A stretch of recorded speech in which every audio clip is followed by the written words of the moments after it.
तो hello guys, आज हम एक्सप्लेन करेंगे to the eternity season 2 episode 12। Episode की शुरुआत होती है और हम यूरालिस की प्रिंसेस का बचपन देखते हैं, जहां पर वो वही गेम जो फुशी उस सैनिक के साथ खेल रहा होता है, वही प्रिंसेस एक दूसरे बच्चे के साथ खेल रही होती है। तब वो बच्चा प्रिंसेस से पूछता है कि तुम अपना चेहरा ऐसे छुपा कर क्यों रखती हो। तो प्रिंसेस कहती है कि मुझे ऐसा मेरी मॉम ने कहा है, मैं अपना चेहरा तब तक किसी को ना दिखाऊं जब तक मुझे उस पर विश्वास ना हो। इसके बाद वो आपस में कुछ और बात करते हैं और तब वो लड़का प्रिंसेस से हार जाता है। तब प्रिंसेस उसे कहती है कि अगर तुमने मुझे हराया तो मैं तुम्हें एक बार जो भी तुम मांगोगे वो दूंगी। इतने में वहाँ पर प्रिंसेस को लेने आ जाते हैं। इसके बाद हमें प्रेजेंट में दिखाया जाता है। तब प्रिंसेस के पास वही सैनिक आता है जो उसके साथ बचपन में खेला करता था, पर सैनिक उसे प्रिंसेस के पास आने नहीं देते। तब प्रिंसेस कहती है कि इसे आने दो, ये मेरा पुराना दोस्त है। इसके बाद वो सैनिक प्रिंसेस से रेनरेल के अंडरग्राउंड एरिया का मैप मंगाता है, पर प्रिंसेस कहती है कि मुझे तुम पे अभी विश्वास नहीं है। जिस पर वो सैनिक कहता है कि ठीक है, तो आप किसी और को ढूंढ लो, और वो वहाँ से चला जाता है। इसके बाद हमें प्रिंस और फुशी को दिखाया जाता है जो उस घर में रह रहे होते हैं जिसको उन्होंने ठीक किया होता है। तब वहाँ पर कुछ और लोग आते हैं। तब फुशी उनको बताता है कि इस घर में नौकर से लड़ने के लिए कुछ शक्तियाँ हैं और ये मुझे नौकर से बचाएगा। तब वो बाकी लोग खुशी से कहते हैं कि प्लीज हमारे घर के साथ भी ऐसा करो, और सभी लोग खुशी को फोर्स करने लगते हैं। तब खुशी कहता है कि मैं ऐसा तो कर दूंगा, पर मैं इस टेक्निक को सबको नहीं दिखा सकता। मैं चाहता हूँ कि तुम पहले अपने घर को किसी कपड़े से ढक दो। तब वो सैनिक आगे आता है और कहता है कि मैं इसे संभालूंगा, और लोगों के पास जाता है और कहता है कि यहाँ पर अपने साइन कर दो अगर आप अपने घर को ऐसा बनाना चाहते हो। तब प्रिंस खुशी से कहता है कि तुमने तो सिर्फ इस घर को फिर से बनाया है, ये नौकर से लड़ने के लिए कैसे मदद करेगा। तब खुशी कहता है कि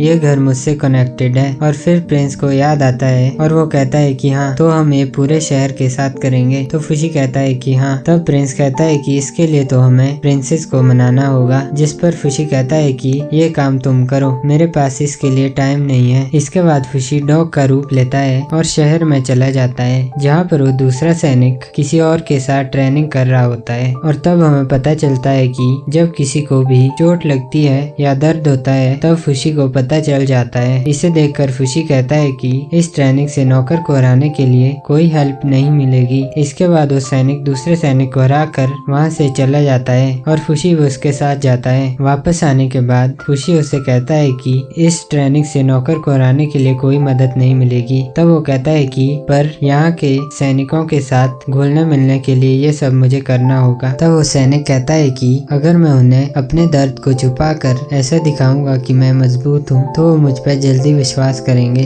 और खुशी कहता है कि मुझे अपने बारे में बताओ। तब वो सैनिक बताता है कि मेरी जो आखिरी याद है उसमें कुछ लोग मेरे दांतों को मेरे मुंह से निकाल रहे थे, जिससे मुझे बहुत दर्द हो रहा था, और मुझे एक छोटा सा कमरा दिया गया था और उसमें एक छोटा सा गार्डन था, और मेरे साथ जिसने मुझे अडॉप्ट किया था वो मॉम रहती थी जो मेरी दोस्त भी थी। वो और मैं सब कुछ एक जैसा करते थे, हम एक जैसा खाते थे, एक जैसी बुक्स पढ़ते थे, और हमें हफ्ते में एक दिन ही बाहर जाने दिया जाता था। जहाँ पर मैंने एक व्यक्ति को तलवारबाज वाली किताब को पढ़ते हुए देखा और मैंने उससे पढ़ा, जिससे मुझे स्वॉर्डमैन बनने की इच्छा हुई और मेरी जिंदगी अच्छी चल रही थी। पर तभी मेरी अडॉप्टिव मदर चेंज हो गई, जिसके बाद मेरी जिंदगी पूरी बदल गई और कुछ सालों बाद मैं एक प्रमुख सैनिक बना। और कुछ दिन पहले प्रिंस मेरे पास आए थे और उन्होंने मुझसे कहा कि मुझे तुम्हारी शक्ति की जरूरत है। और तब मैंने सोचा कि एक सैनिक अपने दर्द को छुपा कर रखता है और मैं भी जो कर सकता हूँ वो ताकतवर दिखना है। इतने में वही आदमी जो इस सैनिक के साथ लड़ रहा था वो खिड़की से बोलता है कि अगर तुम दर्द को महसूस कर पाते तो तुम अपनी पहली अडॉप्टिव मदर को बचा पाते। तब खुशी अपने हाथ से तलवार निकालता है और उसके गले पर रखता है और कहता है कि तुम यहाँ पर कब से थे। तब वो कहता है कि मैं ये बात किसी को नहीं बताऊंगा, मुझे मत मारो, मैं तो सिर्फ हाइरो को देखने आया था। हाइरो उस सैनिक का नाम होता है। तब हाइरो पीछे से कहता है कि मैं तो उन्हें नहीं बचा पाया जिससे मैं प्यार करता था, क्या इन लोगों को मेरी जरूरत होगी। तब खुशी हाइरो से कहता है मैं तुम्हें बचाऊंगा, और उस खिड़की वाले सैनिक से कहता है कि मैं तुम्हें भी बचाऊंगा। तब वो खिड़की वाला सैनिक अंदर आता है और गुस्से में खुशी को कहता है कि तुम मेरी मॉम की तरह बात मत करो, हम भी लोगों को बचाना चाहते हैं। और तब वो हाइरो का हाथ पकड़ता है और उसे उससे कहता है कि जल्दी से मेरे साथ ट्रेनिंग करने चलो। और तब फुशी हायरो से कहता है कि हमें इनका विश्वास जीतना है, तो तुम इसके साथ जाओ। इसके बाद हमें फुशी को लोगों के घर बनाते हुए दिखाया जाता है और तब सीन प्रिंसेस पे शिफ्ट होता है, जो उस सैनिक से बात कर रही होती है कि तुम लोग बहुत लोगों के घर को एक साथ बना रहे हो और लोग तुम्हें जादूगर कह रहे हैं, तुम ये कैसे कर रहे हो। तब वो सैनिक कहता है कि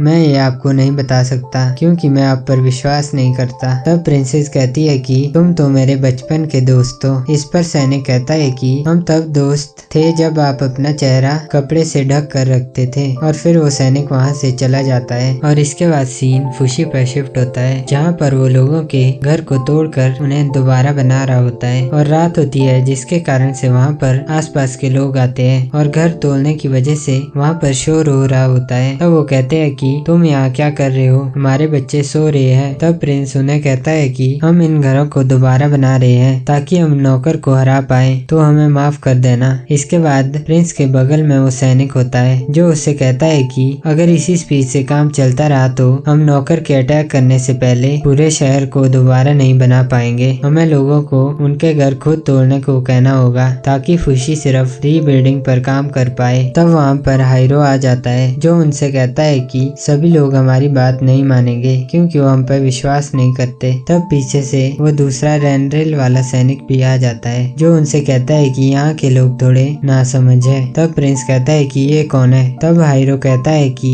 ये कामू है जो रेंड्रेल का सैनिक है और ये सब कुछ जानता है मेरी वजह से, इसीलिए मैंने इसे अपने साथ आने दिया ताकि अपना मुंह बंद रखे। तब प्रिंस कहता है कि अब मैं क्या करूं। तो दूसरा सैनिक कहता है कि हमें प्रिंसेस का साथ चाहिए। इतने में फुशी वहां से बाहर आ जाता है। तब वो सैनिक कहता है कि तुम्हें इस बिल्डिंग को बनाने में 12 मिनट लगे। इतने में वो तीसरा सैनिक जिसका नाम मैसर होता है वो कहता है कि मुझे इस गेम को जीतना सिखाओ। तब फुशी गुस्से में कहता है कि तुम्हें अभी भी गेम की पड़ी है। तब मैसर कहता है कि तुम अपने काम से काम रखो, तुम्हें कुछ भी पता नहीं है। और इसके बाद वो सब डिनर के लिए चले जाते हैं। वहाँ जाकर प्रिंस फुशी से माफी मांगता है और कहता है कि मैसर ऐसी ही बातें करता है। और दूसरी तरफ दूसरा सैनिक मैसर को वो गेम जीतना सिखा रहा होता है। और यहाँ पर फुशी प्रिंस से कहता है कि तो तुमने इसे हमारे बीच क्यों लाया। तब प्रिंस कहता है कि मैं इसकी हेल्प करना चाहता हूँ ताकि ये किंग बन सके। तो फुशी कहता है कि किंग, ये किंग कैसे बन सकता है। तब प्रिंस कहता है कि मैं इसे लगभग 20 साल पहले मिला था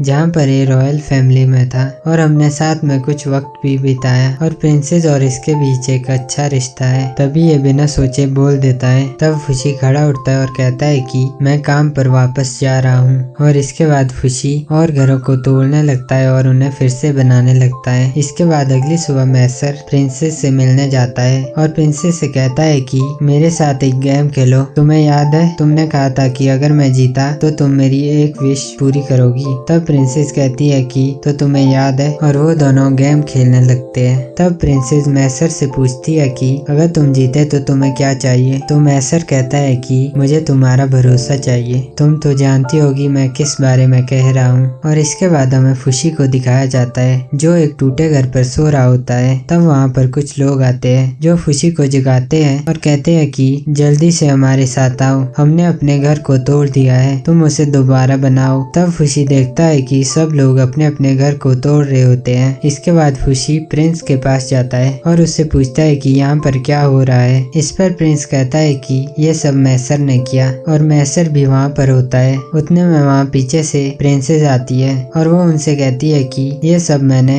अपने बचपन के प्रॉमिस को पूरा करने के लिए किया। तब मैसर प्रिंसेस के पास जाता है और फूंक मारकर उसके चेहरे से कपड़ा हटा देता है और प्रिंसेस का चेहरा देख लेता है, जिससे प्रिंसेस वहाँ से भाग जाती है। तब मैसर कहता है कि प्रिंसेस अच्छी दिखती है। और तब मैसर प्रिंस से कहता है कि मैं प्रिंसेस को बचाना चाहता हूँ, इसीलिए मैं तुम्हारे साथ काम कर रहा हूँ, क्योंकि मेरे पास कोई पावर नहीं है जिससे मैं प्रिंसेस को बचा पाऊँ। और वो बताता है कि प्रिंसेस और वो सिबलिंग्स है, बस उनकी माँ अलग अलग है और प्रिंसेस ये बात नहीं जानती और मैं भी ये नहीं चाहता कि प्रिंसेस को पता चले। तब फुशी मैसर से पूछता है कि क्या तुम प्रिंसेस से प्यार नहीं करते। तो मैसर कहता है कि इसीलिए मैं तुमसे बात नहीं करता और वहाँ से चला जाता है। पर फुशी को मैसर से प्यार का साइन निकलते हुए दिखता है और 12वां एपिसोड यहीं पर खत्म हो जाता है।